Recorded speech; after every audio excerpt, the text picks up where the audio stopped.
Estamos lançando oficialmente agora o curso Sociedade do Anel, uma jornada comentada. Aí o curso, galera. Todas as aulas estão aí. Você vai poder ler capítulo a capítulo, ouvir. A gente quer muito que todo mundo participe, que todo mundo entre, tá? Não fica de fora, não perde. Querido Ariel, veja só.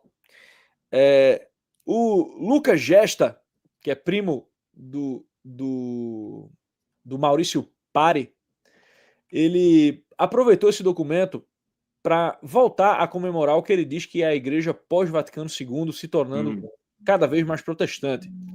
E isso foi algo que ele ressaltou bastante no debate com você, né? Apesar de não ser o tema, né? Mas tudo bem.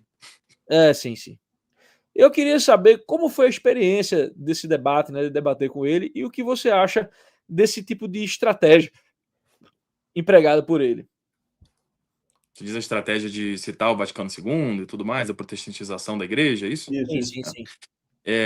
Eu acho que foi bem interessante, sim, o debate, porque eu não convidei ele para debater, né? Na verdade, foi ele que me convidou lá através da rádio lá do pastor César Cavalcante, e eu não sabia nem que era ele. Primeiro me convidaram para debater com um protestante sobre por que os protestantes estão se convertendo ao catolicismo. Eu achei até um tema bem curioso, né, para trazerem para uma rádio lá com 400 mil protestantes inscritos lá. Achei curioso, né, a gente falar sobre isso. Mas aí depois me disseram quem era, né, que era o Lucas Gesta, aí eu vi lá qual era a tese dele, vi alguns vídeos dele no YouTube, e a tese dele é que a igreja está se tornando protestante, que é assim, risível, né? Basta a pessoa ler os documentos do Vaticano II, eu não sei como alguém pode sustentar uma coisa dessa. E depois que aqueles que se convertem para o catolicismo aqui no Brasil, que na verdade eles se convertem para Brasil Paralelo e para Olavo de Carvalho. Caraca. Que é uma tribo, né?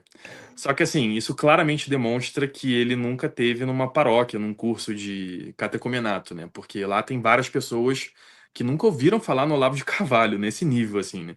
Tem muita gente que não tem nada da Brasil Paralelo e tal, e que se converteu. Mas eu conheço vários, assim, pessoalmente, que se converteram lendo a Bíblia, por exemplo, né? Começaram a fazer algumas perguntas mais difíceis pro pastor e se converteram. Aí eu falei, bem, esse tema aí acho que vai ser um tema meio besta, né, tal. Então vamos pegar, eu propus, vamos pegar então solo escritura, uma coisa mais central, assim, que faz a diferença mesmo.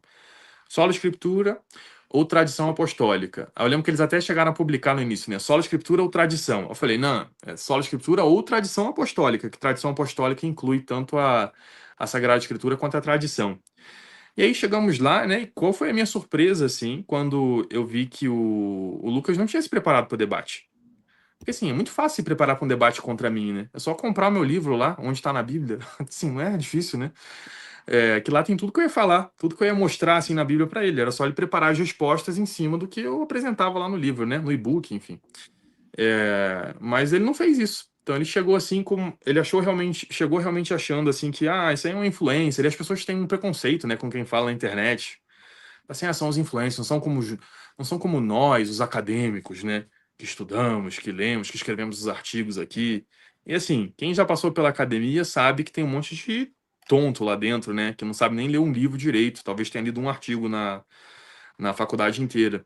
Então ele acredita nisso, né? Porque os influencers são tudo burro. Vamos ver aqui como esse debate que vai ser fácil. Então você vê que ele não se preparou, ele não pesquisou sobre mim, meu histórico, só chegou lá, enfim. E aí aconteceu o que aconteceu, né? E eu fiquei surpreso. Assim, eu achei que ia ser mais difícil, mas a verdade assim que foi muito simples, porque quem vai defender o solo escritura, eu até fiz uma estratégia, né? Eu cheguei lá no debate já usando na minha primeira fala 2 dos 3 versículos que ele talvez poderia usar para defender o solo escritura na Bíblia. Então já usei os 2 trazendo a verdadeira interpretação deles dentro da igreja. Mas ele nem trouxe o terceiro, o debate inteiro o terceiro não apareceu. E ele não trouxe mais nenhum outro versículo da Bíblia que pudesse ser usado para isso, né? Então você vê que aquela fama toda, né, de que os protestantes aqui conhecem a Bíblia, os católicos não leem a Bíblia, na prática, quando a gente coloca de frente a frente num debate, nem mesmo um professor universitário protestante consegue rebater quando nós conhecemos a Escritura dentro da Igreja Católica, né? Você vê que esse estereótipo aí, ele cresceu nas últimas décadas por conta dos católicos de BGE, né? E por conta dos protestantes que memorizam um ou outro versículo ali, memorizam os numerozinhos lá da Bíblia, né? Eles gostam de citar o número. Sendo que esses números são do século XVI, né? Nem estavam no original da escritura, mas eles gravam assim com grande orgulho, né? Igual os fariseus que usavam aquelas faixas, né? Olha aqui, eu sei todos os mandamentos da lei. Então, esses aí que memorizam um ou outro versículo e tal. E na hora de colocá-lo no debate, a gente viu que foi tudo muito simples de mostrar na Bíblia, né? Que a nossa posição está certa. E aí, conforme isso foi acontecendo, o que ele fez foi tentar fugir do tema diversas vezes. Isso é uma coisa que eu digo para todo mundo aí que é católico, que vai debater com protestante, ou vai conversar com protestante na família. Todo mundo tem protestante na família também, né? Algum amigo, enfim. Não deixa eles ficarem trocando de assunto, né? Porque em geral você tira uma dúvida, ele pula para outra. Você tem que confirmar, deu para entender esse tema? Ou a gente continua nele ou não, né? Eu tive esse problema recentemente aqui na nossa sessão de comentários. O cara falando que a doutrina do purgatório era um neopelagianismo. Eu digo, opa, calma aí. É que o sacrifício de Cristo não foi suficiente. Eu digo, não tem nada a ver com o sacrifício suficiente de Cristo não ser suficiente. Tem a ver com a sua posição, né, perante a graça. Não tem nada a ver com isso. Aí, tipo, aí ele vai lá, aí ele não se... aí ele pegou e já mudou para o solo escritura, depois eles fazem isso. depois de ter mostrado, tipo, aí ele, tá, tudo bem, agora então, mas por que Jesus não disse isso? Ah, Jesus também não disse que é para você pisar no chão, né? E não no teto. Né? Na Bíblia não diz que o sol, né, que o sol nasceu todos os dias né, durante a estadia de Jesus aqui na Terra, né? Então, assim, às vezes fica parecendo que você não pode tirar nenhum silogismo. Tipo, qualquer silogismo já é fora, né? Tipo, então essas coisas precisam de... Mas aí estou eu aqui que estava falando do purgatório, de repente eu já estou falando só a escritura, aí já estou falando de outra coisa. Tipo, não pode. Maluco, você não pode Tem que deixar... escolher. Tem que escolher um tema, igual lá, era só a escritura ou tradição. Então, toda hora ele falava, por exemplo, o debate lá facilmente poderia ter ido para heresia donatista, né? Teve uma hora que ele começou a falar lá dos pecados do Papa, né?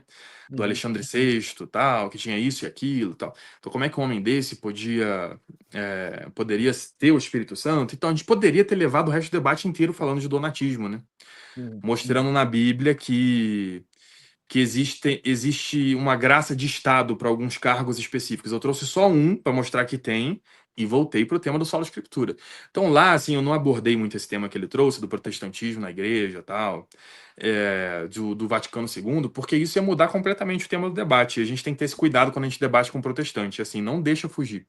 Você tem que matar questão por questão até ele admitir que está errado ou até ele cansar. Né? Fica naquela questão até a coisa ser esgotada. Mas agora a gente pode falar mais sobre isso, né? Sobre o Vaticano II. O que o Vaticano II fez, mesmo que ele tenha convidado teólogos protestantes, né? O Gesta falava isso, né? Não, tinha católicos protestantes, tinha protestantes que participaram do concílio, né? Pois nessa hora a gente tem que lembrar daquela frase de Jesus Cristo no Evangelho, né? Que das pedras Deus faz filhos de Abraão. Ou a gente pode lembrar até de uma figura gráfica nossa, né? Da agricultura, que com o esterco dos bois a gente consegue adubar a terra, né? Então, assim, a origem de alguma coisa não quer dizer que o resultado dela seja igual a ela, né? Então, assim, o fato da igreja, por exemplo, reforçar muito na Dei Verbum do Concílio Vaticano II, que todos os fiéis têm que se alimentar da Sagrada Escritura, não quer dizer que a igreja concorda hoje com tudo que o protestantismo diz. E outra coisa, né, o que a igreja faz é ela entender os tempos. Até 100 anos atrás não era qualquer um que sabia ler. Então a igreja não podia dizer que todos os fiéis tinham que ler a escritura. A igreja, ela não é um aventureiro aí que abriu uma garagem, abriu uma denominação e pronto. E hoje, que a pessoa lê e não entende? É pior ainda, né? Pois é verdade. Mas enfim, hoje as pessoas leem melhor, né? Então a igreja, mais gente sabe ler. Então a igreja hoje, na Dei Verbum, diz que é bom que todos os fiéis leiam. Por quê? Porque hoje mais gente sabe ler, né? Depois, a missa também, que a missa deveria ser reformada também para ter uma participação maior do leigo. Por quê? Porque a igreja entendeu que antes, às vezes as pessoas imaginam que o mundo antes da reforma litúrgica era igual uma missa tridentina de hoje, né? Você vai na missa tridentina hoje, todo mundo que está lá sabe falar alguma coisa de latim, estuda teologia, tal. Não era assim que a coisa funcionava, né? O mundo antes era como as nossas avós indo lá na missa tridentina. Então, assim, às vezes eu não entendia nada do que estavam fazendo mesmo, né? E a igreja entendeu que era necessário mudar. Então, essas mudanças pequenas que a igreja faz, por motivos pastorais, né, para pensar mesmo como levar as pessoas para o céu, elas não significam que a gente está se tornando protestante. Até porque nós aceitamos a tradição, a gente aceita a autoridade do magistério, e esse é o cerne do protestantismo, é não aceitar essas coisas. Então, o fato da gente ter alguma coisa que os protestantes parecem ter, não quer dizer que a gente vai se tornar completamente protestante. Mas que talvez tenha alguma coisa boa entre eles que a gente consegue aproveitar. É por isso que esses teólogos aí protestantes foram chamados no Vaticano II. Eu diria até mais, eu acho que a igreja chama esses teólogos protestantes lá, mais do que querendo aprender com eles, é uma medida diplomática mesmo para ver se os caras se aproximam mais da gente, sabe?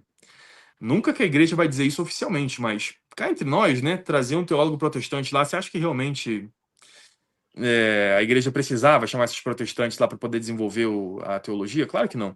Mas chama para eles se aproximarem mais. É como essa última nota que saiu agora, né? É uma forma de tornar mais fácil para os protestantes se aproximarem da gente. É a gente se fazer tudo para todos, né? Ou seja, tudo aquilo que é mutável, a gente mudar mesmo, a gente usar a melhor forma para chegar a mais gente. E aquelas coisas essenciais a gente nunca mudar, né?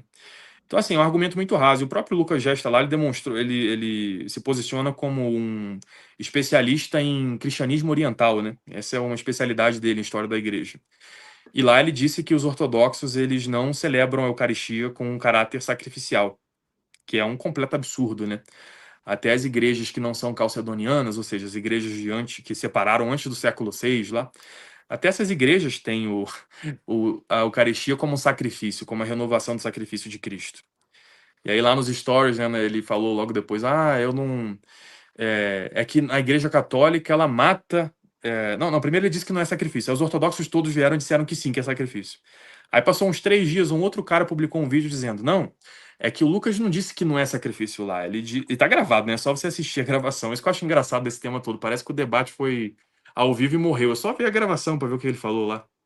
Mas enfim, aí ele diz, não, é que a igreja católica é que mata Jesus em toda a missa. É isso que a teologia católica fala. E não é isso que a teologia católica fala.